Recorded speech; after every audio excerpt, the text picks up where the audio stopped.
بسم اللہ الرحمن الرحیم۔ السلام علیکم ناظرین، میں ہوں doctor Muhammad Saleem and welcome to national narrative. ناظرین، پاکستان کے اندر یہ جو موجودہ سیلاب آئے ہوئے ہیں ان کا جو تخمینہ ہے وہ تو ابھی کچھ دنوں کے بعد ایکچول فگرز سامنے آئیں گی۔ ابھی تک تو $10 بلین کی بات ہے، اور 2010 کے جو سیلاب تھے اس میں کوئی $43 بلین کا نقصان ہوا تھا، تو یہ ان سے اس کی انٹینسٹی کچھ زیادہ لگ رہی ہے۔ تو آپ کو یہ میں بتاؤں کہ پاکستان کے اندر 1996 سے 2005 تک جو آفات آئی ہیں اس کے اندر کم و بیش 85,000 لوگ جو ہیں وہ لقمہ اجل بن گئے، اور اس کے اندر جو 85,000 لوگ ہیں اس کے اندر سب سے بڑی تعداد ان لوگوں کی ہے جو 8 اکتوبر 2005 کو صبح فجر کے ارلی مارننگ 8:52 پہ کشمیر کے اندر جو زلزلہ آیا تھا، اس زلزلے کے کچھ 73,000 لوگ بھی اس کے اندر شامل ہیں، اور یہ ملا کے اتنی بڑی تعداد بنتی ہے۔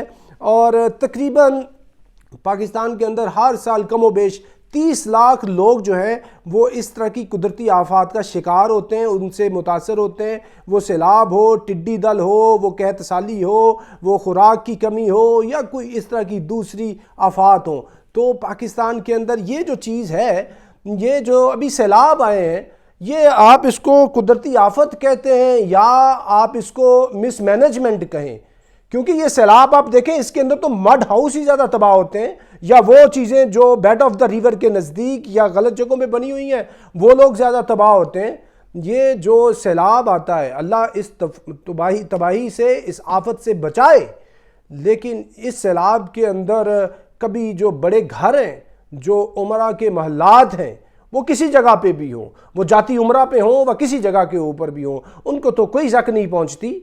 تو یہ جو غریب غربا کی یہ جو کٹھیا ہے، ان کی جو چھوٹی موٹی جھونپڑیاں ہوتی ہیں وہ ہزاروں کی تعداد میں بہہ جاتی ہیں۔ تو اس کا مطلب یہ ہے کہ یہ قدرتی آفت سے زیادہ مس مینجمنٹ کا معاملہ ہے، اور اس مس مینجمنٹ کو دور کیا جا سکتا تھا ڈیمز بنا کر اور ریزروائرز بنا کر، لیکن 75 سالوں میں یہ کام نہیں ہو سکا، اور آئندہ بھی اس کے اثرات نہیں ہیں۔ قوم کی کیا بات کرنی ہے، قوم نے تو ثابت کر دیا ہے کہ ہم زندہ قوم ہیں، ہم زندہ قوم ہے، درد دل رکھنے والی قوم ہے۔ لوگوں نے پیسے جمع کیے ہیں، لوگوں نے اپنے جمع پونجی سیلاب کے زدگان کے لیے جو ہے مدد کی ہے۔ لاہور کے اندر، پورے ملک کے اندر لوگوں نے درد محسوس کیا ہے سیلاب متاثرین کا، اور انہوں نے حصہ بقدر جثہ اس کے اندر کنٹریبیوٹ کیا ہے۔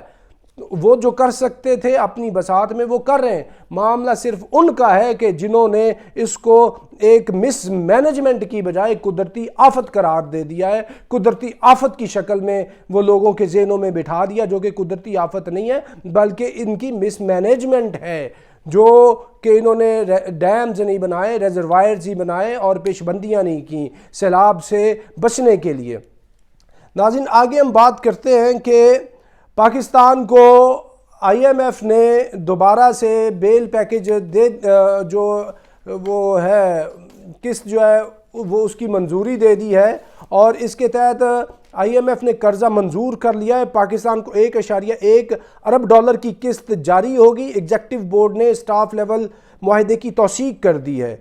پروگرام جون 2023 تک توسیع ہوگی، اس میں حجم اس کا $6.5 بلین ہے۔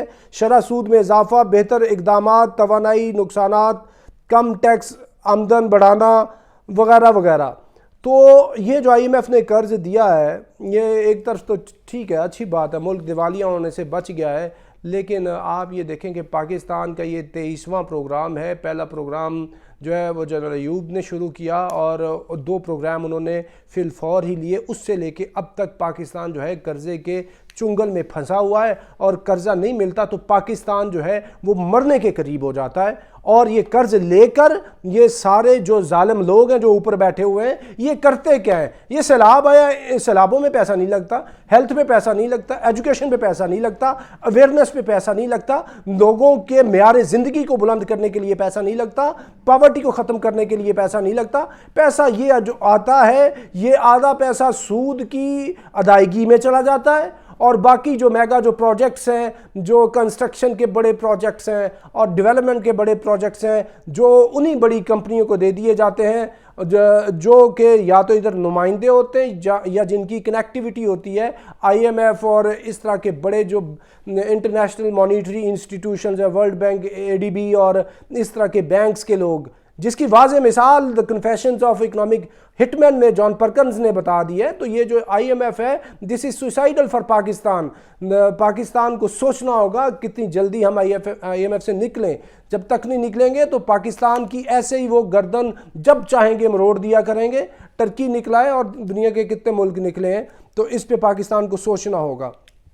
ایک اور بڑی خوشگوار سی خبر یہ ہے کہ جو نکلسن روڈ ہے، جو لاہور کے اندر اسٹیشن کے قریب ہے، جدھر نوابزادہ نصراللہ خان جو ہے وہ رہا کرتے تھے، حکومت پنجاب نے اس نکلسن روڈ کو نوابزادہ نصراللہ خان روڈ کے ساتھ منسوب کر دیا ہے، منظوری دے دی ہے۔ یہ بہت ہی عمدہ کام کیا حکومت پنجاب نے۔ نوابزادہ نصراللہ خان جو ہے وہ پاکستان کے بزرگ سیاستدان تھے، اور وہ اتنے بڑے سیاستدان تھے کہ جب سارے سیاستدان فیل ہو جایا کرتے تھے تو آخری امید کے طور پہ ان سے ملا کرتے تھے، اور سارے سیاستدانوں کو اکٹھا کرنے کا کام ان کا تھا، اور انہوں نے خود پوری زندگی جو ہے وہ ان کے اوپر ایک دھیلے کی کرپشن کا داغ نہیں ہے۔ جینون سیاستدان، جینون ڈیموکریٹ تھے، اور پاکستان کے لیے انہوں نے پوری زندگی پولیٹکس کی تاکہ پاکستان میں کوئی بہتری آ سکے۔ تو یہ جو نکلسن روڈ کو نوابزادہ نصراللہ خان روڈ کے نام پہ رکھنا، یہ بہت عمدہ کام ہے حکومت پنجاب نے کیا۔ اسی طرح حکومت پنجاب سے چھوٹی سی درخواست یہ ہے کہ ریسکیو 1122 جو ہے چودھری پرویز الہی نے بنایا تھا، اور یہ ریسکیو والے ابھی بھی بڑا کام کر رہے ہیں، تو چودھری صاحب اس کو اگر اور تھوڑا سا امپاور کر دیں، یہ زلزلوں کے لیے، یہ سیلاب کے لیے، ٹڈی دل کے لیے، اس کی کیپیسٹی کو تھوڑا انہینس کر دیں۔ Forget about N D M A, P D M A, ERRA, ان کو آپ بھول جائیں۔ چودھری صاحب اگر آپ خود یہ کام کر جاتے ہیں تو یہ جو آپ کا ماسٹر پیس ہوگا، سمجھیں کہ آپ کا کیا ہوا شاہکار کام ہوگا، اور یہ پہلے بھی لوگ آپ کو دعائیں دیتے ہیں، اور آپ کی اگر بات کی جائے جو بڑی بڑی جو چیزیں، ان میں سے سب سے جو بڑی چیز ہوگی ویلفیئر اور ان کاموں کے اعتبار سے، تو وہ ریسکیو 1122 ہے۔ اس کو تھوڑا اور تگڑا کر دیں۔ یہ صرف آپ کے لیے ادھر ہی نہیں بلکہ یہ آپ کے لیے توشہ آخرت بھی ہوگا، ادھر آپ جا کے پیش کر سکیں گے کہ میں نے باری تعالیٰ اتنا بڑا کام کیا ہے۔ تو ریسکیو 1122 کو اور تھوڑا بہتر کر دیں تاکہ پھر صرف ہر موقع کے اوپر فوج کی طرف ہی نہ دیکھنا پڑے، کوئی سول ادارہ بھی اس طرح کا تگڑا ہو جس کے پاس اس طرح کا بڑا infrastructure who, and you can do it. تو اس کے اوپر تھوڑی توجہ کیجیے۔ اور اگلی ایک چھوٹی سی خبر یہ ہے کہ فاطمہ بھٹو جو ہے وہ سیلاب کے لیے عالمی فنڈز اکٹھا کرنے کے لیے کوشاں ہیں، اور ذوالفقار بھٹو جونیئر بھی پانی کے اندر سیلاب زدہ علاقوں میں پھر رہے ہیں اور کوشش کر رہے ہیں، جو بہت ہی عمدہ بات ہے، بڑی اچھی بات ہے۔ یہ فاطمہ بھٹو صاحبہ کو چاہیے کہ اس کے اندر ہی تھوڑا سا آگے بڑھ چڑھ کے حصہ لیں، اور پاکستان کی جو پریکٹیکل پالیٹکس ہے اس کے اندر بھی آ کے پارٹیسپیٹ کریں۔ اور یہ جو ذوالفقار بھٹو جونیئر پھر رہا ہے ادھر، اس سے لگتا ہے کہ بھٹو واقعی سندھ میں کسی جگہ کے اوپر زندہ ہے۔ تو یہ ایک بہت ہی اچھی بات ہے، عمدہ بات ہے۔ تو ناظرین، ایک آخری خبر آپ سے شیئر یہ کروں، وہ یہ کہ یوکرین کا جو معاملہ ہے یہ مزید جو ہے وہ پیچیدہ ہوتا جا رہا ہے۔ جنگ کے اندر ایگزاسٹ کر رہا ہے رشیا پورے یوکرین کو، ویسٹرن پارز کو، امریکنز کو، اور یورپ جو ہے اتنا زیادہ ٹربل میں آ جائے گا ان دا کمنگ ونٹر کہ یورپ کے لیے جب رشیا سے گیس نہیں آئے گی پھر یورپ پورا چوک ہو جائے گا۔ پہلے ہی پورے یورپ کے اندر اس وقت جو انفلیشن ہے وہ آسمانوں کو چھو رہی ہے، امریکہ کے اندر بھی۔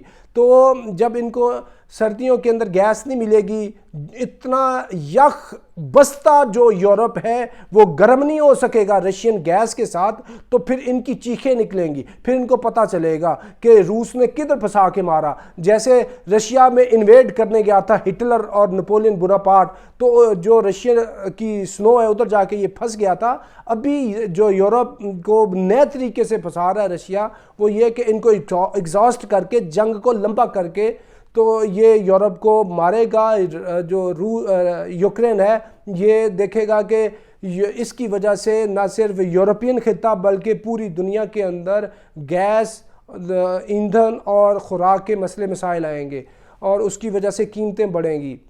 جو انٹرنیشنل ریڈ کریسنٹ ہے، ریڈ کراس ہے، اس نے اس چیز کی انٹیمیشن بھی کی ہے کہ اس وجہ سے مسئلے مسائل آ رہے ہیں، عالمی خوراک کا مسئلہ پیدا ہو رہا ہے یوکرین کی وار سے، جو ایک بہت سیریس بات ہے۔ تو جنگ کو ختم کرانے کے لیے امریکہ ویسٹرن پاورز کو آگے آنا ہوگا، نہ کہ جا کے یوکرین کی ادھر یوم آزادی پہ بورس جانسن جا کے فیسٹیولز کے اندر شریک ہو، جنگ کو ختم کرے، اس سے یورپ کا اور پوری ہیومینٹی کا فائدہ ہے۔ تو ناظرین اب تک کے لیے اتنا ہی، up till next time, thank you very much. Pakistan زندہ باد۔